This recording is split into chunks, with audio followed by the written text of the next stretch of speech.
টলিউডের জনপ্রিয় অভিনেত্রী দর্শনা বণিক বেশ কিছুদিন ধরেই জ্বর ও পেটের সংক্রমণে আক্রান্ত। তাই কাজের মাঝেই সময় বের করে চিকিৎসকের কাছে গিয়েছিলেন অভিনেত্রী। চিকিৎসকের পরামর্শে বৃহস্পতিবার তাকে একটি বেসরকারি হাসপাতালে ভর্তি করানো হয়। দর্শনার শারীরিক অবস্থার খবর দিলেন তার স্বামী অভিনেতা সৌরভ দাস।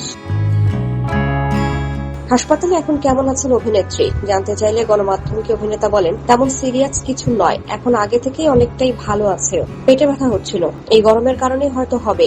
ডাক্তার দেখাতে গিয়েছিল, তারপরেই চিকিৎসকের পরামর্শে হাসপাতালে ভর্তি করানো হয়। হাসপাতালে ভর্তি হওয়ার সঙ্গে সঙ্গে চিকিৎসা শুরু হওয়ায় এখন আগের তুলনায় অনেকটাই ভালো আছেন বলেও জানান সৌরভ দাস।